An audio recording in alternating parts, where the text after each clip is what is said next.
Hey folks, welcome back. Hope you're doing well out there. So in today's video, I wanted to offer you 5 ways that psychedelics can be used for healing. So these are 5 different approaches to using psychedelics to create some sort of a healing transformation inside of yourself.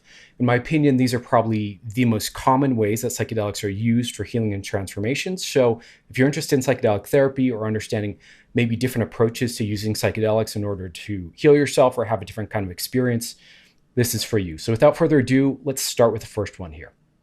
So the first way I want to mention here is probably the most common way that people use psychedelics for healing or insight or transformation. And this is probably the place where recreational use and therapeutic use overlap the most, right? So this first way would be to use psychedelics to kind of create a head change and a softening of your identity structure, your ego structure that allows you to get outside your normal set of perceptions and beliefs and worldview just enough, like sidestepping outside of yourself just for a moment, enough to look at your beliefs, your emotions, your thoughts, your life, your experiences, and reflect on that from a different point of view, perhaps reprocess that or make a new conclusion or think about it from a different angle.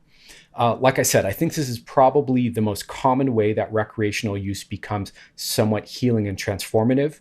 And it's a really useful life tool, right? I think just in the same way that a Vipassana retreat can be a way to step outside your life and reflect on it and have a deep experience, or, going traveling can do that, or, sometimes, like a big shakeup in your life can do that.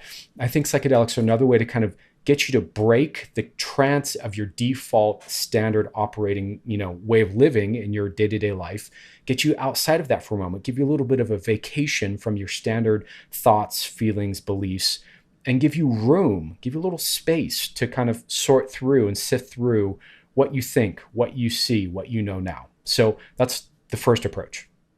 The second approach is a little more kind of basic and straightforward. I think this applies most clearly to ketamine therapy or using ketamine for healing purposes, although I think you can kind of see parallels in the use of, say, LSD or psilocybin or MDMA, right? And this would be to use a psychedelic to just simply stimulate a certain kind of receptor site in your brain or in your gut or in your body, and basically stimulate a certain kind of neurochemistry, right? So let's say your neurochemistry is a little imbalanced or a little off, right? Stimulating the serotonin system, stimulating, the NMDA pathway in the case of ketamine, things like this can sometimes be enough to undo or disrupt some sort of mental health struggle or personal struggle we're having, and really just kind of reset the body, right? Which can start to reset our view and our sense of possibility and our emotions and our lived experience. So the second way would be kind of just simply, maybe most resembling using a medication,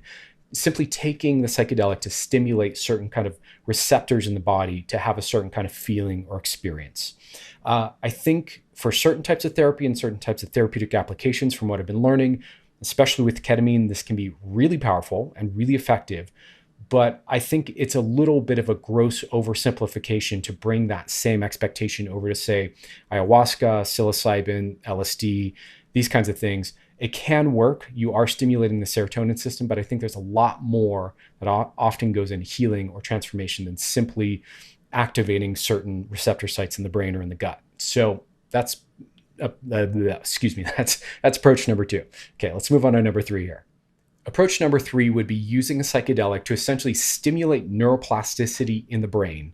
And then either during the psychedelic session, using that neuroplasticity to do some sort of rewiring or intervention work, or using that window of neuroplasticity after the psychedelic experience, so after you've come off the medicine, to then do some kind of really deep, profound kind of therapeutic work with kind of rewiring something for you. So psychedelics do open up neuroplasticity, right? And because of this, you can use them when you're on the medicine to, retrain your nervous system, essentially. I've used this in kind of some really interesting ways with, say, learning how to play guitar or learning how to dance, learning how to use my body in different ways. So there's definitely a capacity with psychedelics to kind of open your nervous system up. And in that state, you can learn new things more easily and integrate them more easily, right? But this is also true, not just on the medicine, but after the medicine is worn off I would say at least for like 48 hours afterwards. And depending on how intense the medicine was and other things, I've even seen it last for up to 2 weeks, honestly. where people are more open. They're clearly more adaptable. They're clearly getting new insights and processing things in new ways. And in that window, if you like do some really intense, deep, transformative work, it's more likely to really have impact and stick. So the third way would be just to kind of use the psychedelic to stimulate neuroplasticity and then be really kind of clever and intelligent about the interventions we use to start to rewire our brain, essentially.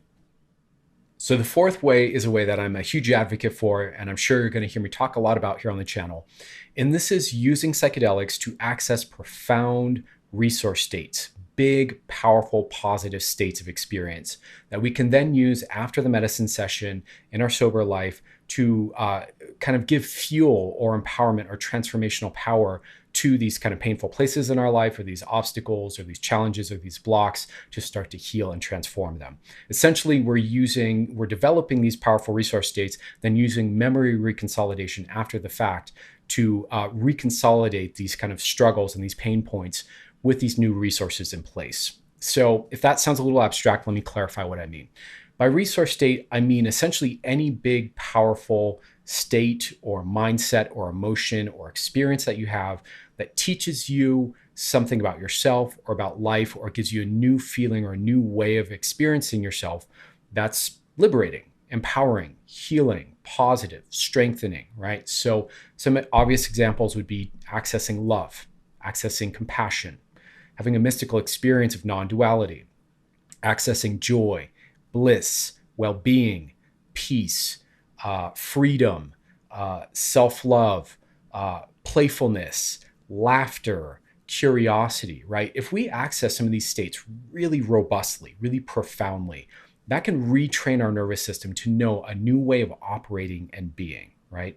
And if we can really internalize that and really learn this resource state, then again, after the fact, in your sober kind of therapeutic work or personal development work, you can take these states, you can remember them, you can access them again, you can deepen them, then you can apply them to these pain points and these struggle points, start to change these places, right? So this is another way. Now, with this approach, I think this is what overlaps the most with kind of the new age kind of spiritual approach to psychedelics. So I think a lot of times what we see in the kind of new age plant medicine, spiritual psychedelic use world is that people are deeply, deeply, deeply into accessing resource states, although they wouldn't describe it that way, right? But that's kind of what's happening. Another way of describing it would be that they're accessing resource states in these sessions and ceremonies and personal practices to develop a robust relationship with the positive side of oneself and the positive side of life, right?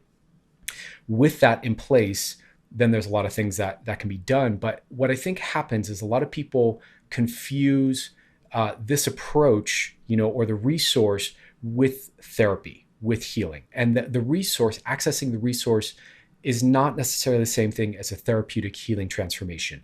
It's a piece of the puzzle. It's something you need to do a therapeutic transformation, but it is not the entire thing just to simply access it. Once we access it, then we have to remember it, and then we have to integrate that into and apply that in a memory reconsolidation kind of process and context back to what needs healing. So anyways, I just want to clarify that because I think a lot of people get confused about spiritual use of psychedelics and these bliss states and love and compassion as being healing because it feels so liberating and healing in the moment. But what you notice is people who just access these states but don't know how to apply them end up with the same problems year in and year out. So anyways, that's way number 4. Let's talk about number 5. So approach number 5, I think, is probably the least understood and most esoteric approach to using psychedelics for healing, right? And this is a mindset that I think you see both in the shamanism world and also in some of the psychedelic therapists who are perhaps the most advanced and the most kind of refined in their understanding of what's happening in a psychedelic session. And essentially what this is an understanding that when you take a psychedelic, it will kind of invite the nervous system to start to bring up kind of whatever needs healing. So kind of using psychedelic as psychic laxative to allow whatever needs to come up organically, right? And often this comes up as body sensations or waves of emotion or things that we are not necessarily recognizing what it is at first. It comes up as kind of these abstract kind of experiences.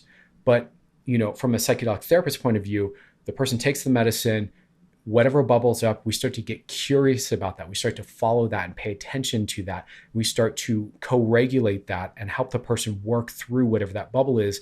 And as they start to work on it, it will unpack itself and open up. And often there's a huge healing and a huge realization inside of that, right? So kind of using psychedelics as a stimulator of this process of self-healing in the nervous system as a bottom-up felt sense into conscious understanding kind of process, right? So we're taking the psychedelic, we're stimulating the nervous system. The nervous system wants to bubble up whatever it wants to heal. We track, we follow, we support, we co-regulate through that.